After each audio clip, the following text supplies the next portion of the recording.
কিভাবে সুন্দর একটি দৃশ্য আঁকবেন। আসসালামু আলাইকুম, আমি মোশাররফ আর্ট স্কুলের পক্ষ থেকে শুভেচ্ছা জানিয়ে আজকের এই অঙ্কনটি শুরু করছি। তাহলে চলো শুরু করি। যদি ভালো লেগে থাকে অবশ্যই লাইক, কমেন্ট, সাবস্ক্রাইব এবং ফলো করবেন। প্রথমে আমি উল্টো করে একটি ভি আঁকবো এবং এই ভি এর সাহায্যে আমি একটি বাড়ি আঁকবো। ভি এর নিচে আমি একটি দাগ দিলাম এবং আরেকটা দাগ দিলাম এবং ভি এর নিচের আরো দুইটি দাগ দিলাম, এটিকে মিলিয়ে দিলাম। তাহলে একটি বাড়ির শেপ তৈরি হয়ে গেল এবং আমি একটি ধার অঙ্কন করলাম বাড়ির। ধার অঙ্কন করলে বাড়িটা অনেক সুন্দর লাগে। পাশাপাশি আরেকটি বাড়ি আঁকবো। দেখো, ভিয়ের মাধ্যমে কিভাবে বাড়ি আঁকতেছি, তোমরা ওইভাবে আঁকতে পারো। নিচে দুটি দাগ দিলাম, নিচের দাগ দুটি আবার মিলিয়ে দিলাম।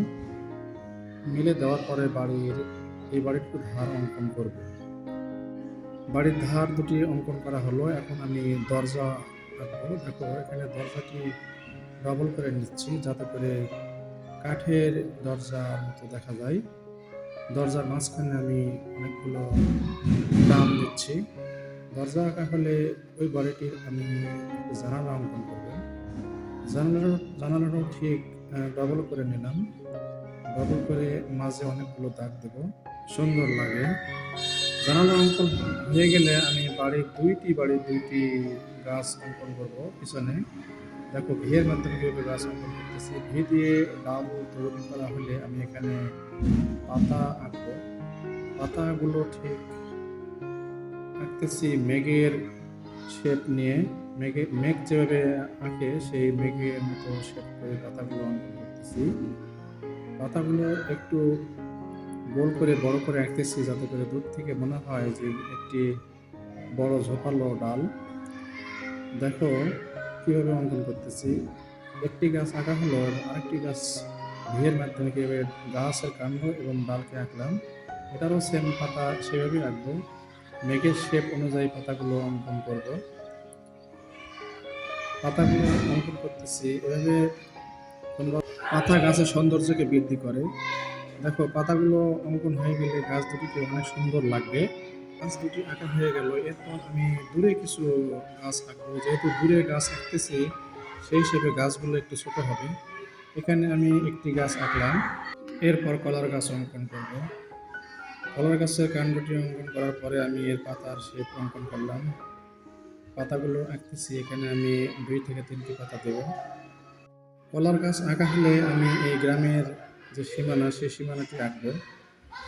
এই সীমানাটি অঙ্কন করার জন্য আমি নিচে ডবল করে দিলাম। ডবল করে দিলে অনেক সুন্দর লাগে, এটা পাহাড় মনে হয়। এবং এই পাহাড়ের কাছাকাছি আমি কিছু ঘাস এবং কিছু গাছ দিচ্ছি যাতে করে দূর থেকে সুন্দর লাগে। এভাবে চাইলে তোমরাও দিতে পারো। ঘাস দেওয়ার পরে আমি বাড়ির সামনেও সীমানা দেবো।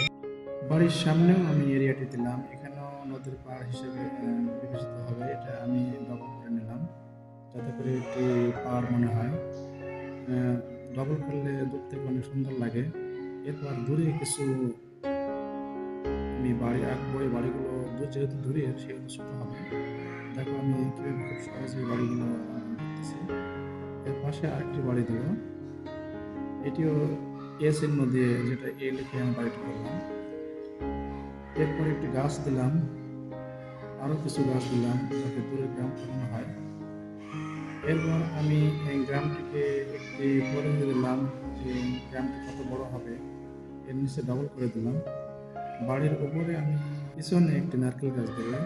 নারকেল গাছের শেপ অঙ্কন করতেছি। এখানে পাতাগুলো দিচ্ছি, প্রায় 3 থেকে 4টি বা 5টি পাতা দিলাম। নারকেল গাছটি অঙ্কন করা হলো। নারকেল গাছ অঙ্কন করার পরে আমি এই দূরের যে নারকেল গাছটি আঁকা হলো, নারকেল গাছ আঁকার পরে আমি ব্যাকগ্রাউন্ডের পিছনে যে দূরের যে গ্রামগুলো দেখা যায়, এই গ্রামগুলোর জন্য আমি একটি বরাবর দাগ করলাম এবং এখানে আমি কিছু গাছপালা দিচ্ছি যাতে দূর গ্রামের গাছগুলো দেখা যাচ্ছে। তোমরা দেখতেছো যে আমি আঁকা করে আঁকলাম। এরপর এই সূর্য অঙ্কন করবো। সূর্য অঙ্কন করার জন্য আমি একটি মেরিনের ঢাকনা ইউজ করলাম। তোমরা চাইলে যে কোনো গোল জিনিস দিয়েও এটি করতে পারো, অথবা নর্মালি হাত দিয়ে করতে পারো বা সাদা দিয়ে ইউজ করতে পারো। সূর্য অঙ্কন করা হলো। এটার সূর্যের শেপটি তৈরি করার পরে আমি কিছু কিছু জায়গায় লম্বা লম্বা এবং কিছু কিছু জায়গায় খাটো করে দাগ টানলাম যাতে সূর্যটি জ্বলছে মনে হয়। এরপরে আমি নৌকা অঙ্কন করলাম। নৌকাটা দেখো তোমরা, যে নৌকা অঙ্কন করার জন্য আমি ২টি চাঁদের মতো করে শেপ নিলাম। এর উপরে আমি নৌকার চালাটি অঙ্কন, নৌকাটি আঁকা হলো। নৌকা অঙ্কন করার পর আমি পাশে আরেকটি নৌকা দেবো, এটি থাকবে পালতোলা নৌকা। এটিও আমি চাঁদের মতো করে ২টি শেপ অঙ্কন করলাম। এর উপরে আমি নৌকার চালা দিলাম, তারপরে উপরে কিছু দাগ টানলাম যাতে করে দূর থেকে নৌকার চালাটি অনেক সুন্দর লাগে। এরপরে আমি দেখো যে এখানে নৌকার পাল দিচ্ছি। পালতোলা নৌকা দেখতে অনেক ভালো লাগে। আহ, সাধারণত পালতোলা নৌকাগুলো আমাদের দেশে আগে প্রচলিত ছিল, এখন তো সব ইঞ্জিনের নৌকা হয়ে গেছে, যার কারণে পালতোলা নৌকাটি এখন দৃশ্যের মধ্যেই সীমাবদ্ধ। এরপরে আমি এর বাড়ির সামনে কিছু ঘাস বা লতাপাতা দিলাম। আর নৌকার নিচে কিছু নৌকার নিচে পানি এবং ঢেউ ছায়া দিলাম। ঢেউ বা পানির ছায়া দিলে অনেক সুন্দর লাগে।